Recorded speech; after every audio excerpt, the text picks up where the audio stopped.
एक समय में श्रीपुरम नामक एक गांव में राघव और चंद्रवती नामक पति पत्नी रहते थे। उनका विराज नामक एक बेटा भी था। चंद्रवती का पति और उसका बेटा दोनों उसी गांव में काम करते थे।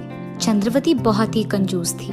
उसे कभी भी पैसे खर्च करना अच्छा नहीं लगता था, इसीलिए वो घर पे सिलाई करके पैसे कमाती थी।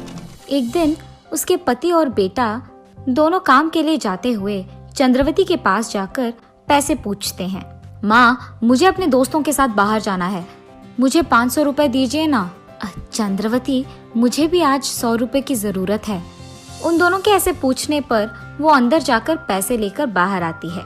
बेटा, ये लो 100 रुपए, और सुनिए, ये लीजिए 10 रुपए। तुम दोनों ने पूछा इसलिए इतना तो भी पैसे मैंने दिया, वरना मैं ये भी नहीं देती। तुम दोनों को पैसे बचाना सीखना होगा। ऐसे चंद्रवती उन दोनों से बात करती है। पापा, आपने देखा, मैंने माँ से 500 रुपए पूछा है, लेकिन वो मुझे 100 रुपए देकर ये कह रही है कि मुझे पैसे खर्च करना सीखना होगा। देखा आपने? बेटा, तुम्हारी माँ के बारे में तो हम जानते ही हैं। उसने हमें पैसे दिया, यही बड़ी बात है। तुम्हें तो वो कम से कम 100 रुपए दी है, मुझे देखो 10 रुपए दिया है उसने। ऐसे ही बाप बेटे दोनों हर रोज चंद्रवती के कारण किसी न किसी बात पे दुख होते थे। ऐसे कुछ दिन बीत जाते हैं। एक दिन सरला नामक एक औरत चंद्रवती के पास सिलाई करवाने जाती है। उसको कपड़ा देकर वही बैठकर चंद्रवती से बात करती रहती है। चंद्रवती के घर में तो सभी काम करते हैं, और इतना ही नहीं, ये इतनी कंजूस है कि घर कोई आए भी तो उन्हें कॉफी तक नहीं देती है। इसे सिर्फ पैसे बचाना आता है, खर्च करना नहीं। इसीलिए मुझे अपने बहन की बेटी का रिश्ता यहाँ लाकर चंद्रवती के बेटे से उसकी शादी करवानी होगी। ऐसे ही वो भी खुश रहेगी। चंद्रवती, मेरी बहन की बेटी ना बहुत पली पड़ी है और बहुत समझदार भी है। वो घर पे रहकर पैसे कमाती है, और इतना ही नहीं, मेरी बहन की बेटी ना बहुत अमीर भी है। अब उनका भी तो एक ही बेटी है। वो सोच रहे थे कि कोई अच्छे नौकरी करने वाले मर्द से उसका शादी हो जाए, और अब तुम्हारा बेटा भी तो अच्छी नौकरी ही कर रहा है, तो क्यों ना हम उन दोनों की शादी करवा दे। सरला तो कह रही है कि एक ही बेटी है और अमीर भी है, तो उनके बाद वो सारा जायदाद मेरे बेटे को ही आएगा। लग रहा है कि ये अच्छा ही होगा। तो मैं ऐसे करती हूँ, सबसे पहले मैं उनके घर जाकर ये देखती हूँ कि वो अमीर है कि नहीं, और उसके तुरंत बाद इन दोनों की शादी करवा दूंगी। ठीक है सरला, कल ही हम दोनों तुम्हारे बहन के यहाँ जाकर बात करेंगे। ये फैसला करके चंद्रवती अगले ही दिन सरला के बहन के घर जाकर उनका घर को बड़ा देख आश्चर्यचकित हो जाती है। खुशी से वो उसके घर जाकर उसके पति को जो कुछ भी हुआ समझाती है, और उसके तुरंत बाद कुछ ही दिनों में वो सरला की बहन की बेटी कल्पना से उसके बेटे का शादी करवा देती है। अब क्योंकि कल्पना नई नवेली बहू थी, चंद्रवती उसका बहुत अच्छा ख्याल रखती है। ऐसे कुछ दिन बीत जाते हैं। एक दिन चंद्रवती अपने बहू को रसोई घर में सब्जी काटते हुए देख उसके पास जल्दी जाती है। बाप रे कल्पना, तुम्हें इतनी सारी सब्जी काटने की क्या जरूरत थी? आज से तुम मुझे बताए बिना सब्जी मत काटो। फिलहाल तुम सिर्फ इन 4 टमाटर को काटकर खाना पकाओ, और उसमें मिर्ची पाउडर ज्यादा डालो, और बस सभी के लिए ये ठीक रहेगा। ऐसे कहकर वो उसके बहू के बगल में ही रहकर उससे सब्जी बनवाती। इतने में बाहर से सब्जी वाले को सुनकर कल्पना बाहर जाती है। कल्पना को वहां जाते देख चंद्रवती भी उसके पीछे वही जाती है। भैया, 1 डजन केले का सब्जी दीजिए। बेटा, 1 डजन केले के सब्जी का कितना दाम है? जी, वो 60 रुपए है। बाप रे, क्या 60 रुपए? तो फिर तुम मेरे बहू को 1 डजन मत दो, 10 रुपए में जितना आएगा उतना ही दो। ऐसे कहकर वो सब्जी बेचने वाले को सिर्फ 10 रुपए देकर वहाँ से चली जाती है। इसी कारण तो सब्जी वाला कल्पना को सिर्फ 10 रुपए के सब्जी देता है। चंद्रवती के ऐसे करने के कारण कल्पना उसी के बारे में सोचते हुए गुम हो जाती है, इतना कि वो उसके पति का आना भी नहीं देखती है। अरे क्या हुआ कल्पना, तुमने तो मेरा आना भी नहीं देखा, इतना क्या सोच रही हो? उसके पति के ऐसे पूछने पर जो कुछ भी हुआ वो उन्हें समझाती है। अरे कल्पना, तुम माँ के बारे में इतना सोच रही हो, फिक्र मत करो, माँ बचपन से ऐसे ही है, वैसे मैंने सोचा कि तुम्हें शादी से पहले ही माँ के बारे में सब कुछ पता है। मेरी माँ ने हमारी शादी इसलिए करवाई है क्योंकि तुम अमीर हो, इसलिए उन्होंने तुम्हारे पास दहेज भी नहीं लिया। ज्यादा सोचो मत, बस माँ की बात मान लो। तो इसका मतलब ये है कि मेरी सासू माँ पैसों को ज्यादा गौरव देती है। मुझे कुछ भी करके उनको सबक सिखाना होगा, वरना ये भी हो सकता है कि वो मुझे एक न एक दिन घर से बाहर निकाल दे। इससे पहले मुझे उनका बर्ताव बदलना होगा। ये फैसला करके वो अगले दिन उसके सासू माँ के आने से पहले ही खाने में ज्यादा सब्जी और कम मिर्ची पाउडर डालकर बनाती रहती है। अरे कल्पना, मैंने तुम्हें पहले ही बोला है कि मुझे ऐसे बताए बिना खाना मत पकाओ। तुम इतने सारे सब्जी डालकर खाना क्यों बना रही हो? सासू माँ, हमारे घर में खाना ऐसे ही बनता है। हम कम सब्जी डालकर ज्यादा मिर्ची पाउडर डालकर नहीं बनाते हैं। और तो और सब्जी जब हम खरीदते हैं तो सारे घर वालों के लिए खरीदते हैं, ऐसे 10 रुपए का सब्जी नहीं खरीदते हैं। इतने में बाहर फल बेचने वाला आता है।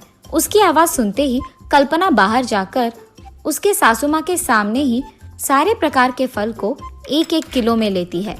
चंद्रवती ये सब देख दंग रह जाती है। अरे ये क्या, ये तो मेरे कहने के एकदम उल्टा कर रही है। अब अगर मैं ज्यादा पूछूं तो शायद ये और पैसे खर्च कर देगी, इसीलिए मेरा चुप बैठना ही बेहतर है। ये सोचकर चंद्रवती वहाँ से चली जाती है। लेकिन कल्पना तब से जानबूझकर उसके सासू माँ के सामने आते जाते सारे लोगों से कुछ ना कुछ खरीदती रहती थी। ऐसे कुछ दिन बीत जाते हैं। एक दिन जब कल्पना ढेर सारे सब्जियां खरीदकर घर के अंदर जा रही थी, चंद्रवती उसे देख ऐसे कहती है, ये क्या है कल्पना, रोज रोज तुम्हारा खर्चा बढ़ ही रहा है। मैंने सोचा अगर मैं चुप रहूंगी तो तुम्हें खुद समझ आ जाएगा, लेकिन तुम तो अभी रुकने वाली नहीं हो। अरे सासू माँ, अगर अब हम खाना ठीक से नहीं खाएंगे तो जितना पैसे हमें सब्जी खरीदने पे खर्च करना है उससे कहीं ज्यादा अस्पताल के बिल पे खर्च करना होगा। इसीलिए हमें अच्छा खाना खाकर स्वस्थ और तंदुरुस्त रहना होगा। अगर हमारी तबीयत अच्छा है तो ज्यादा पैसे कमा पाएंगे ना। सुनो कल्पना, सिर्फ स्वस्थ रहने पर हम ज्यादा पैसे नहीं खरीद पाएंगे, हमें बचत करना होगा। ऐसे ही हम ज्यादा पैसे हमारे पास रख पाएंगे। सासू माँ, मेरे पास एक विचार है, क्यों ना मैं घर पे बैठे ही एक व्यापार ना करूं? ऐसे तो मैं आपसे 4 गुना ज्यादा पैसे कमा पाऊंगी। तब आपको ये सब्जी वब्जी खरीदने में पैसे खर्च हो जाएंगे, इसकी परेशानी नहीं होगी। मगर उस व्यापार के निवेश के पैसे मैं माँ से भी ले सकती हूँ, पर अगर लूंगी तो उन्हें ही लौटाना पड़ेगा। पर अगर आप ये पैसे देंगे तो जो भी लाभ होगा सिर्फ हमें मिलेगा। बेटी, तुम कह रही हो कि इस व्यापार से हमें 4 गुना ज्यादा पैसे मिलेगा, तो फिर निवेश के पैसे अपनी माँ से लेने की क्या जरूरत है, मैं खुद तुम्हें दूंगी। ये कहकर वो पैसों की लालच में निवेश के पैसे कल्पना के हाथ में देती है। लेकिन सासू माँ, सिर्फ इतने पैसे काफी नहीं होंगे, हमें इस घर को गिरवी रख के उन पैसों को भी मिलाकर व्यापार शुरू करना होगा। चंद्रवती कल्पना के ऐसे कहने पर आगे पीछे सोचे बिना, उसके पति और बेटे को भी बताए बिना घर को गिरवी रख के आए हुए पैसों को कल्पना के हाथों में देती है।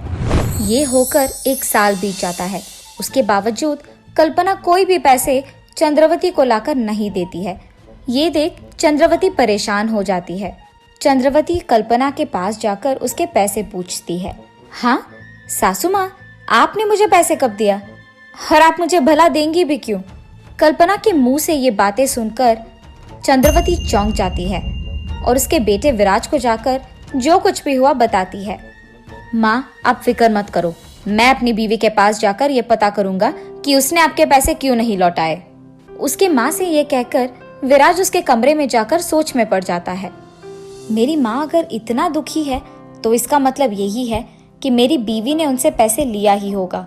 लेकिन मेरी बीवी तो अमीर है, वो माँ से भला पैसे क्यों लेगी? कल्पना से पूछकर भी कोई फायदा नहीं है, इसलिए मुझे ही उसके बारे में सच पता करना होगा। ये फैसला करके वो शहर में रह रहे उसके बीवी के रिश्तेदारों के पास जाकर सच का पता लगाता है। तब उसे ये पता चलता है कि उसकी बीवी अमीर ही नहीं है। कल्पना के माँ बाप ने उसकी माँ चंद्रवती से झूठ कहा था। ये सुनकर विराज दंग रह जाता है और घर आते ही उसके माँ के सामने ही कल्पना का सच पूरा बाहर निकाल देता है। क्या तुम अमीर नहीं हो? देखो कल्पना, तुम अमीर नहीं हो ठीक है, लेकिन तुमने मेरे पास जो पैसे लिया है वो तो लौटा दो। सासू माँ, मुझे माफ कीजिए। जो पैसे आपने निवेश के लिए दिया था उससे मैंने व्यापार शुरू तो किया, लेकिन मुझे नुकसान भुगतना पड़ा और अब मेरे पास कोई पैसे नहीं है। मुझे पता नहीं चल रहा था कि आपको मैं ये कैसे बताऊं, इसीलिए मैंने झूठ कह दिया कि आपने मुझे पैसे ही नहीं दिया। कल्पना की इन सारी बातें सुनकर चंद्रवती आश्चर्यचकित हो जाती है और इसी बारे में सोच सोच कर वो बीमार पड़ जाती है। चंद्रवती को ऐसे देख विराज अस्पताल से डॉक्टर घर लेके आता है और वो डॉक्टर चंद्रवती का जांच पड़ताल करके यही बताता है कि उन्हें अच्छी पोषक आहार खाना है और समय पर दवाई भी लेना है। सिर्फ और सिर्फ तब वो ठीक हो सकती है। डॉक्टर के ऐसे कहने पर विराज हर रोज आए हुए पैसों से उसकी माँ की दवाइयाँ खरीद कर, उनके लिए सारे प्रकार के फल खरीद कर उन्हें खिलाते हुए, उनकी देखभाल करते हुए उनके पास ही रहता है। ऐसे कुछ दिन बीत जाते हैं। एक दिन चंद्रवती उसके बेटे को दवाइयों के लिए पैसे खर्च करना देख बहुत निराश होती है। उसको ऐसे निराश देख विराज उनके पास जाकर ऐसे पूछता है, माँ, आप अब भी पैसों के बारे में सोच रही हैं? नहीं बेटा, मैं अपनी सेहत को खराब करके तुमसे ऐसे पैसे खर्च करवा रही हूँ। माँ, मुझे इन पैसों से बढ़कर आपका सेहत है। आप पहले इस सब का चिंता छोड़कर खुश रहिए। आप सिर्फ ठीक से खाना खाइए और स्वस्थ रहिए। कम से कम अब तो पैसों का चिंता करना छोड़ दीजिए। माँ, तुम सही कह रहे हो बेटा। जब मेरे पास पैसे थे मैंने उन्हें कभी खर्च नहीं किया और मैंने बहुत कंजूसी किया है, और आज जब मेरा सेहत खराब हो गया है मैं अब भी पैसे खर्च नहीं कर पा रही हूँ, क्योंकि मेरे पास कुछ बचे ही नहीं है। पैसों के कारण ही मैंने अपना सेहत बिगाड़ दिया है। अगर अब भी मैंने अपना बर्ताव नहीं बदला तो मैं हमेशा पछताऊंगी। तुम सबको भी मेरे कंजूसी के कारण बहुत भुगतना पड़ा, उसके लिए मुझे माफ कर दो बेटा। मैं आइंदा ऐसे कभी नहीं करूंगी। उसकी ये सारी बातें कल्पना वहीं रहकर सुनती है। मुझे माफ कीजिए सासू माँ, मुझे पता है कि आपने मेरी शादी आपके बेटे से इसीलिए करवाई है क्योंकि मैं अमीर हूँ, लेकिन मेरे अमीर ना होने के बारे में आपको पता लगने के बावजूद आप में कोई बर्ताव नहीं आया। इसीलिए मैंने आपको सच नहीं बताया कि आपके पैसे मेरे पास सुरक्षित है। आप में ये बदलाव आए इसीलिए मैंने ये सच अब तक किसी को नहीं बताया और आपको ऐसे दुख पहुंचाया। मेरा इरादा ये नहीं था। मेरा इरादा सिर्फ आपको बदलना था। आज से आप खुश रह सकती हैं क्योंकि आपके दिए पैसों को मैंने खर्च नहीं किया है। बेटी, मेरे ही कारण और मेरे बर्ताव के ही कारण तुमने ये सब किया और तुम्हें इतना करना भी पड़ा। इसीलिए इस सब का गलती मैं अपना मानती हूँ। तुम्हारे पास ये सब पैसे रखकर भी तुमने उसे कभी खर्च नहीं किया। इससे तुम्हारा गुण पता चलता है। अब से मैं किसी को भी अपनी कंजूसी से ऐसे दुख नहीं पहुँचाऊंगी। ये वादा करके चंद्रवती उसके बर्ताव में बदलाव लाती है और उसके घर और परिवारवासी सारे खुश रहते हैं।